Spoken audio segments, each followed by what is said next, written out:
Hello, ladies and gentlemen. My name is Kurt. Welcome back to Farlands or Bust. This is episode 604 of the series. Something went for a swim. A chicken went for a swim. A chicken went for a swim indeed.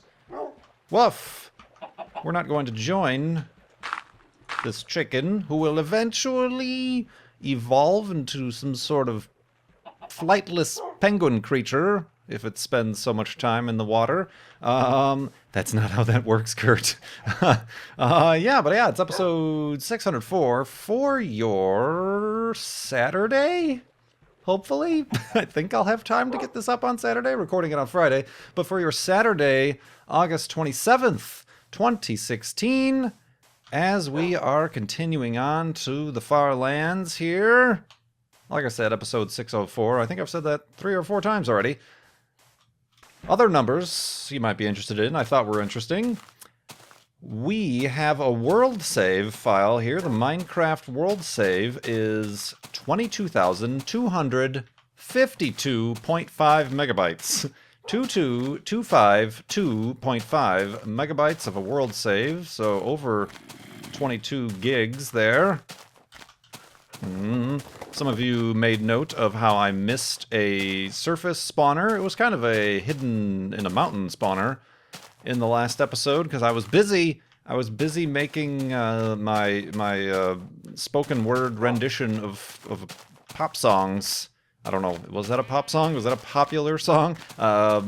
During that time, I walked right by one. So oh well, that's a shame.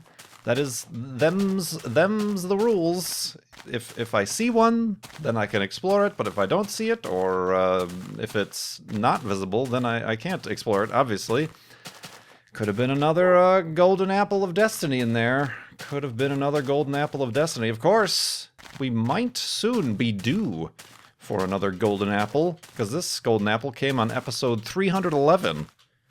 Which was a special episode, because we started the journey on episode 11, so every 11 episodes, whatever 111 episodes there are, a little bit of a milestone with that as well, I suppose. So if you're looking at the chances, by episode 622, just the same amount of time has passed in that that we would have found the golden apple, which is what did we determine? It's like 0.6% of a chance or something, 6% or 0.6% of a chance of in this version of the game, a golden apple spawning in a dungeon spawner chest. Of course, that's not at all how statistics and probability works, but it's always worth keeping an eye out, perhaps in the next 20 episodes or so. I don't know. That would be pretty interesting. That would be a pretty crazy mathematical coinkydink, but we'll keep an eye on that. But it could have been in that spawner, so we missed it. We'll have to wait another 311 episodes. We won't have to wait another 311 episodes to continue raising money for Child's Play charity, because we do that every episode. Hey, how did you like that transition? Seamless. Right now at farlandsorbust.com, we are up to $40,225, 67% raised of our $60,000 goal here for Season 6 of the series for Child's Play charity. If I didn't mention that already, Child's Play charity helps get toys, books, games to kids in hospitals around the world, and we've been supporting them since June 2011, so much appreciated. For those who continue to donate and support, trying to get back on the bus of regular Farlands or Bust episodes, the Bus.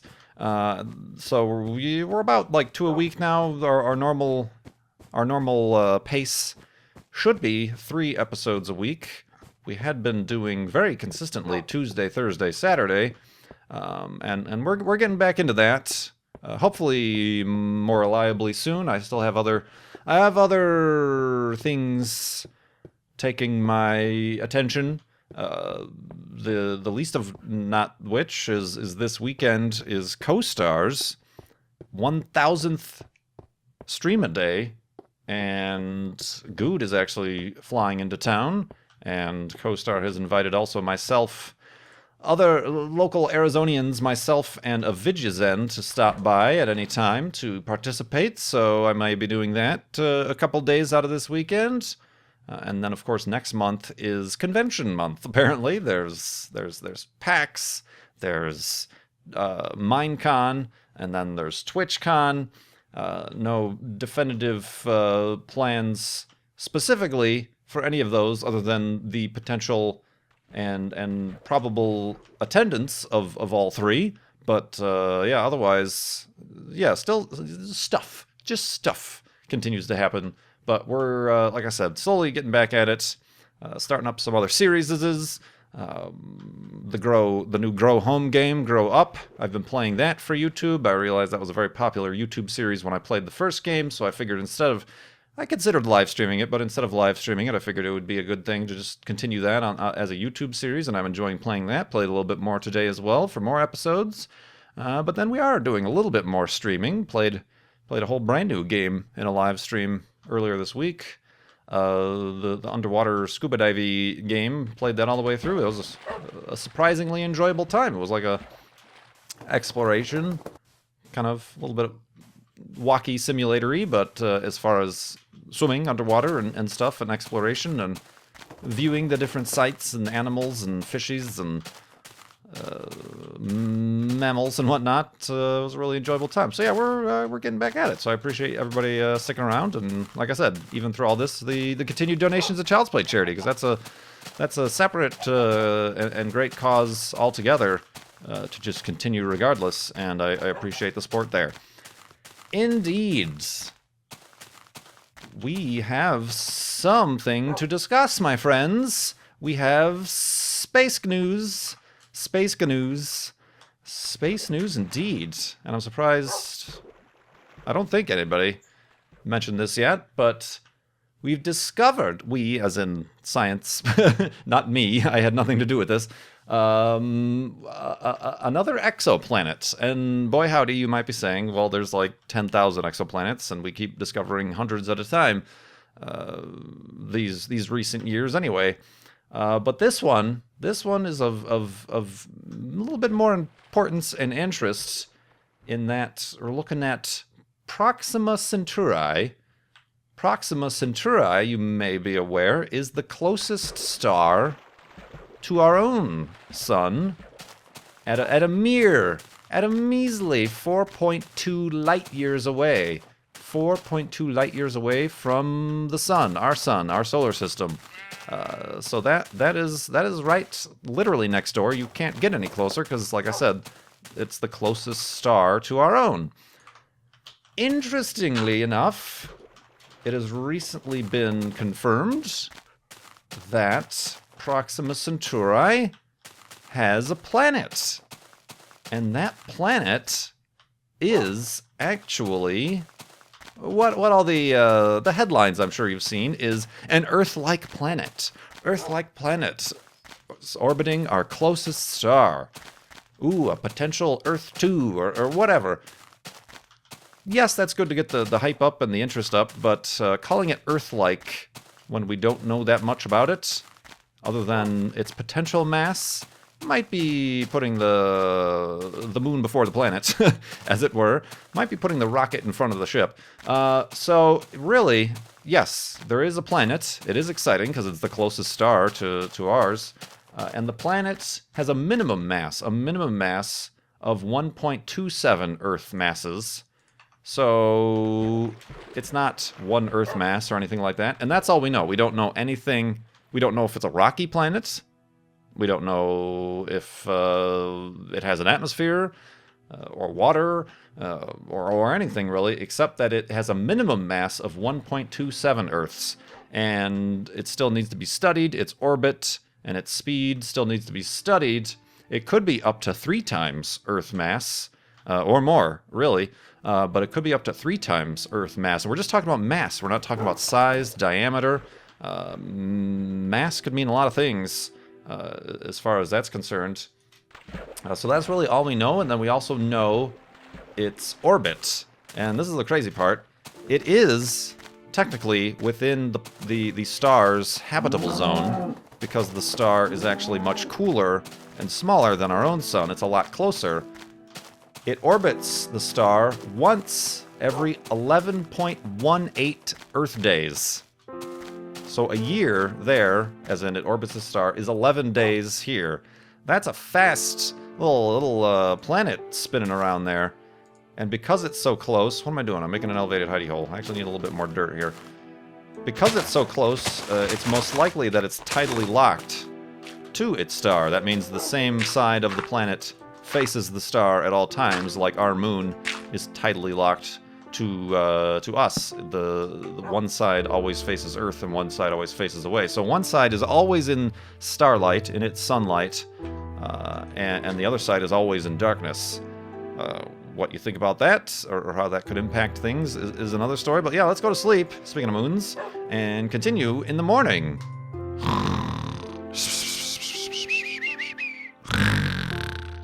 And exoplanetness.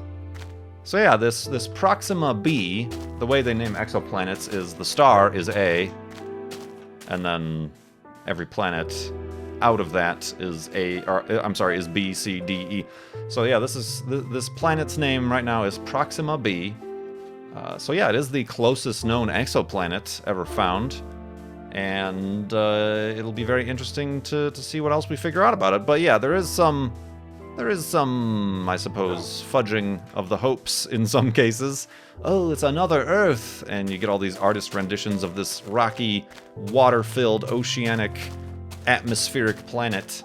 It is so close to the star, and the star does tend to have variability in its output, that it is, there is an increased chance for much higher radiation if the star doesn't have if the planet doesn't have a strong magnetic field, much like Mars doesn't have a strong magnetic field. There's nothing to stop that radiation from reaching the surface. So, or obliterating any sort of atmosphere that it may have. So exciting rocky planet. Well, I can't say that. Earth-ish mass planet orbiting the closest star.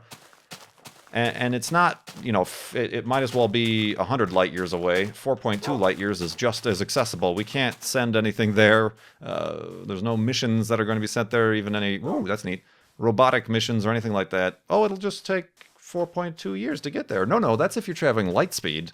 And we can't even get any, there tend to be a few universal paradoxes that happen when you even approach light speed. We aren't even near a fraction of that in our speed. So, yeah, there's not anything in that regard that we can say.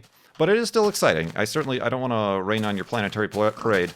It's still exciting, and it's hopeful, at least for scientists, it's exciting, so that we can fund and build bigger, better telescopes so that for a planet this close, we might be able to, and it's crazy to even consider, we might be able to directly image this planet to be able to study its characteristics, properties, potential atmospheres, definitely the makeup, the chemical makeup of the planet, and its temperature, all the stuff that we would need to determine whether or not this is a habitable planet, and even potentially whether or not it currently or ever did or ever potentially could have life. The star itself is 4.5 something billion years old, so pretty similar in age to our own system here. And also we're looking at it through telescopes 4.2 light years away, so we're only looking at this planet, this system, as it was 4 years ago, as opposed to other studies of astronomy when you're looking at a star or a planet or something. Oh, that's what it looked like 4,000 years ago or 15,000 years ago when you're talking about in our general neighborhood here, when you're looking at other galaxies. Oh, a couple million years ago. So it's going to be very valuable information that we won't have to say is old information, If you looked at Earth 10,000 years ago, say from another planet, looking at us with the telescope, oh, there's life there, but there's no intelligent life. There's kind of a band of roaming, bipedal animals who have started to figure out some agriculture and stuff like that. But otherwise, they're very secluded in their little areas on the planet. They haven't spread out. Certainly haven't figured out spaceflight or anything like that. So yeah, a few years makes a difference. A few thousand years makes a difference. So it's exciting. It's exciting news. And like I said, hopefully this does lead to the funding and the studies and the use of bigger, better equipment and telescopes and methods, so that, sure, we can study Proxima B, but also discover and study other nearby and better study what we already know of many exoplanets that we already have cataloged. So exciting stuff. An exciting time to be alive. Indeed. Science! So, watch your science footsteps there, Kurt J. Mac. Let us continue on. Are we? I could use maybe a few nuggets of coal. Not really something I use very frequently. Yeah, 15 is a good number. Indeed. So that's your space news. We've got some questions from donors also, by the way, that we will get to here. This first one from Crumbelina. If only one series could exist, which would you choose? Harry Potter or Lord of the Rings? Well, I may disappoint many of you, but I'm going to have to choose Lord of the Rings simply because I do not know the Harry Potter series. I've never seen the movies, never obviously read the books. I have no investment or really interest, honestly, or history at all with any of the Harry Potter series, which I know might be a different approach than many of you. It was certainly aimed at a different audience, at least when the movies came out, as opposed to, I mean, really, speaking of which, the only experience I have with Lord of the Rings is the movies. Gavalove, what did you do? Did I punch you, or did you just, I think you just ran into some leaves. Get out of there. It's dangerous. All right, let's get in the boat and go. I was going to feed him. We'll feed him when we hit the shoreline. A lot of floating landscapes today. Speaking of exoplanets. So yeah, Lord of the Rings. And like I said, even with Lord of the Rings, I want to check this out, actually. My only experience is via the movies. Yep, get my bike. So that's just kind of a default. I don't know the other thing, so I really can't say I would be interested in preserving it, or having it exist, or continue to exist. Ooh, neat. Wolfie, have a treat. No, over here. Oh, dang it. Whoop, jip. There we go. All right. Hello. You there. Yes, you. Look. There we go. Boop. Very nice. Yeah, so thank you very much, Crumbelina, for that question and donation, of course. Kotar asks, what is your experience in the world of musical performance? This is very appropriate, being the last... I didn't really have a musical performance in the last episode, but close enough. As close as you're going to get me having a musical performance. Do you play any instruments? Were you in a band? Were you a band geek in school? Do you enjoy the drum corps performances from Kotar? Very limited musical performance. In elementary school, when they started, like that's kind of when they start you on band or on an instrument, if you want to, as like an elective. I was interested, and I wanted to join, and I did there was a whole spiel, like, if you're interested, then here's the teacher, and we'll have you try out a bunch of different instruments if you already don't have a favorite.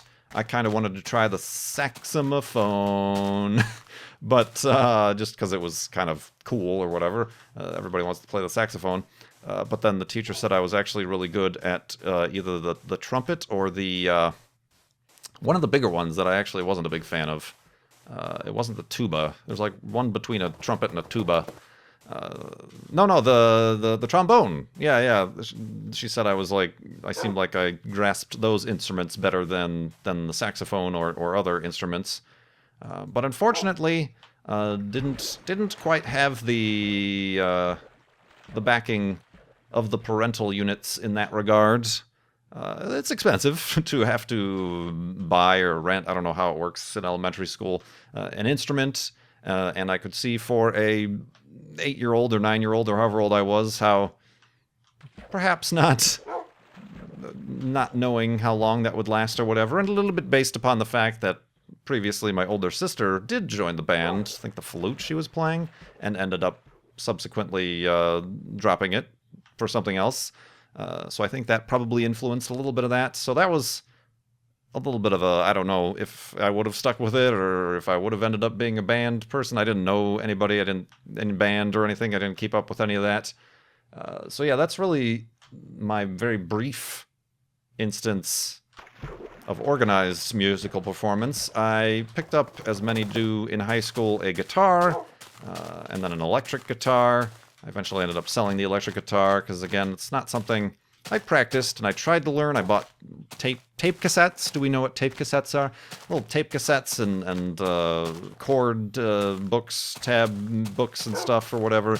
But or how to, teach yourself. Never did any specific lessons or anything.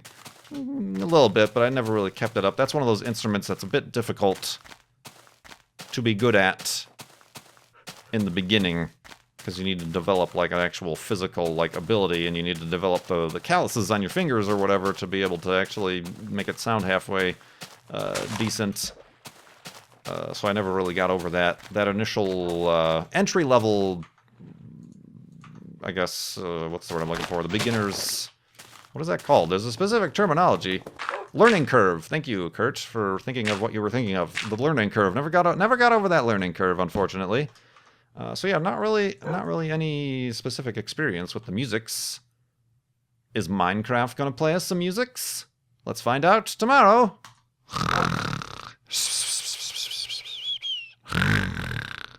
And awakeness. And a musicness? Anybody? Nothing? No? Okay. So yeah, I never did that. I had to take in college a music course as a requirement, and the choice really was between piano or guitar. And since I'd already smoten the guitar once and had no interest of attempting again, I went with the piano, and that was my first experience with reading music. I was never able to read music. I never learned how to read music, and that was always kind of a hurdle to being musical. So yeah, I actually learned how to read music with the piano, and the piano's I don't want to say it's easy to play, but it doesn't, all you have to do is push buttons. It doesn't require you to get those calluses to play a stringed instrument, or it doesn't require you to figure out how to do weird craziness with your mouth or your tongue or lips or whatever, with the wind instruments or whatever. So the piano is very much kind of what I would call a plug and play. There is I have big hands, so that kind of helped. There is some ambular dexterity, I suppose, that is kind of helpful at least, but anybody could really sit down and make a note on a piano, and it'll be the same exact note as a professional expert can when they press that same key. So I feel like the piano is definitely, if you're going to learn music, that's probably the way I would have done it from the get-go. But of course I didn't keep up with it. I don't own a piano or any sort of keyboard, so I never kept up with it. I never, I'm sure I've forgotten how to read music at all. One of them is the middle C, and some of the circles and things mean different things, but I've totally forgotten, totally out of practice. But again, that was something the teachers always said I was quite good at. I have a good, I think they said like the tempo, or I'm able to keep time well. Maybe I should have been a drummer, I don't know. But un momento. And we're back. Sorry about that. Woof, right, Wolfie? The doorbell rang, and then I heard knocking, so I didn't answer the door. I can't be the only one who does that. I'm phone calls are anxiety enough when somebody suddenly decides, you have to speak to me now, call. Even worse, when you're not expecting anybody, or even a package, and then the doorbell rings, and you're expected to just willy-nilly go over there and present yourself as available, and I am not. I do not wish to be. I have my headphones on. I didn't hear it. What are you talking about? I'm not even talking about anything. There's nobody at the door. So yeah, anyway, I think I was caught mid-sentence about the musical stuff. So yeah, I've forgotten how to read music. Played the piano a little bit, but that's kind of the last sort of moment in time that I was, in any regard, musical at all. So yeah, thanks for that question and donation, Kotar. I think I've mentioned that before, perhaps not in such verbosity about the guitar and the piano stuff in college or whatever, but yeah. An anonymous donor who I can only identify as an EMT, because they told a story and said that they were an EMT, so anonymous EMT person with their donation asked, how amazing are cats? Specifically, fluffy ones. Well, I've already... what's the word I'm looking for? I've already excluded an entire fandom of Harry Potter fans, so let's exclude all the cat people in the world. No, I'm not. I mean, cats are funny, and they are, I know, the animal of the internet as a whole, and in part, but never really been into cats, or known anybody with cats, or known a cat on a personal level. So I've never had a chance to, in person, beyond little clips and GIFs and Maru on YouTube, had any chance to know their quote-unquote supposed alleged amazingness, specifically the fluffy ones. I'm not sure I would know how to act around a cat, much like I don't know how to act around babies. Because I know, like, dogs, yeah, you scratch them and kind of rough them up a little bit, and yeah, dogs are fun to be around, and they're rather robust, I suppose. They're a little bit, they're not very delicate, most of them anyway. I feel like cats are a little bit delicate, and I wouldn't know how to interact, and they don't care if you interact, for the vast majority of them anyway. There really is no, there's a little bit of indifference on both sides, I suppose, but yeah, not having anybody with cats growing up, or you're even now friends or anything like that. I don't know cats. I don't know any cool cats. So I'm kind of just like, what? They exist. It's just like if anybody owned a snake or a bird or anything like that. Well, I suppose snake, a little bit more familiar with reptiles, having owned Speedy for 20 whatever years. But yeah, like anybody who owns like a rabbit or a bird or fish even, it's like I've not really delved into that so much. So kind of inconsequential to me, I suppose. I'm in no hurry, and I'm really, throughout my entire life, probably not planning on ever owning a cat. So that'll probably stay that way. But yeah, that is the thought on cats. So let's see, Harry Potter, cats. Who else can I tick off? Did I tick off any of the guitar playing folk in the world? I don't know. Did I say anything like that? Oh man. I don't want to angry the EMTs. I hope that I can still acquire the utmost emergency care when needed, but hopefully never needed. Oh, there was some music. So that was piano music as well. Good job, Minecraft. I totally didn't even notice. When was that playing? Was that playing while I was away, not answering the door? Oh, mercy. So that kind of threw me off. Whenever I do these episodes, I kind of get in a roll. So I gotta like restart I gotta recrank the engine, I suppose you could say, to get things right again, get things moving. Like I forgot, like, is this the last day? Yeah, this is the last day. That's the way I can tell. I don't have any extra beds left over for the episode. Let's see here. Dravir asks, do you, this is a present tense question, do you sleep? How do you sleep at night? No, do you sleep with any plush cuddle toy stuffed animals? Or did you sleep with one as a kid? What was its name?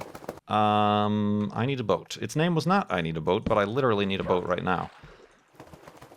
I'll take a couple boats. Very nice. Careful, careful, Wolfie, careful, Wolfie. Don't step in front of my sword. There we go. Can you describe it? What personality did it have? Well, I don't currently have a plushy, cuddle, stuffed animal toy that I sleep with. Did I sleep with one as a kid? Yes. Quite for a while. Like, probably a bit later in life than normal. Not like until I was 19 or something like that, but like, I don't remember. I was like 12. I had to be at least in middle school or something by the time I stopped doing that. What was its name? Hold on, I have to think if I'm like revealing any security questions for website logins by saying this. I don't think so. I've never used this one before. I had what was known as probably my favorite as a kid was I don't know if you remember, any early 90s kids or 80s, late 80s kids, the heart-to-heart bear. Your standard teddy bear, except that on the inside, and rather gruesomely available via a Velcro opening in the cavity of its chest, had this electronic plastic heartbeat simulator thing. It was shaped like a heart, and when you pressed it, when you hugged it, when you pressed it, it would just make a heartbeat noise, or not a noise, but it would actually like vibrate a little bit. You know, a heartbeat, dug, dug, dug, dug, dug, dug, and it was called Heart to Heart Bear. And my sister got one that was the pink girly one, and I got the blue one for Christmas one time or something like that. And that was my go-to for sleeping at night. Would often take out the heart. I would often remove its internal organs before sleeping because if, like I said, you press it one way or the other, it would start to make noise at you. But yeah, I didn't give it a name. I don't think. If I did, I forgot it by now. But that was the one that I remember the most, and I don't know what happened to it. I still have what I've been told was my first stuffed animal when I was like a baby, like a 1-year-old or newborn. It's this little stuffed koala bear. I don't know why, none of us are Australian, but a koala bear was supposedly my first stuffed animal. So I actually still have that, or when moving out of the house, my mom had me take it because in your memory box, I don't have a memory box. I need a box to put my memories in, and this would be the only one. So why are you giving this to me? But yeah, that's quite a bit. I can't remember all of them. But that heart-to-heart bear was the one that I did have. In case you were curious, I don't know, I'm sure there's got to be up on YouTube. I did find the ad for the Super Duper Double Looper that I mentioned before, so I'm sure there's an ad somewhere on YouTube or somewhere on the internet for the heart-to-heart bear, as I'm sure they were widely marketed. Widely marketed to children's. Whoop. Oh, good thing I made another iron pickaxe. So yeah, thank you everybody for all these questions and donations to Child's Play charity. No, Wolfie. Yeah, you stay right there. And keep going to farlandsorbust.com to donate to Child's Play charity. And I will keep avoiding answering the door when the doorbell rings. I hope it wasn't anything important. Why? Nothing would be important. They would call. If it was important, they would know who I was and they would call. That's my justification. Oops, it's dark. Oops, there we go. It's not symmetrical. Oops. All right. Let's make the beds for the next episode. Yeah. Ooh, I need some planks. Made a lot of boats today. Yeah, I went through like 4 boats at the beginning. I just made 2 more. So let's make 1 more. Yeah, so farlandsorbust.com. Right there on the homepage is the official Child's Play charity widget tracker thingamabob, where there's a big donate button. You click donate and it takes you to donate.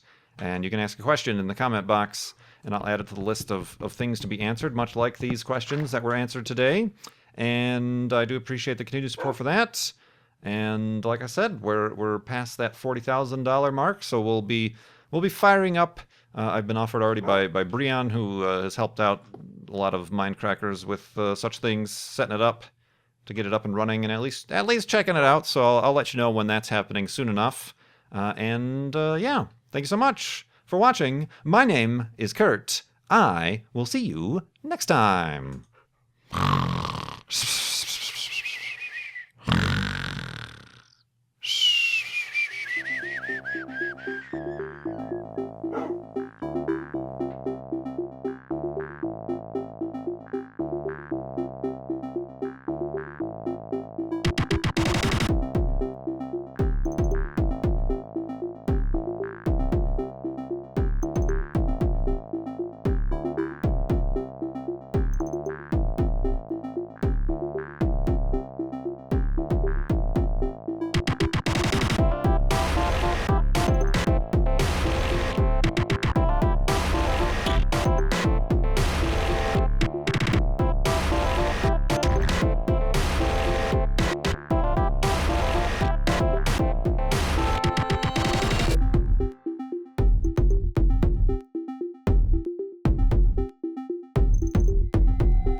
Saxophone.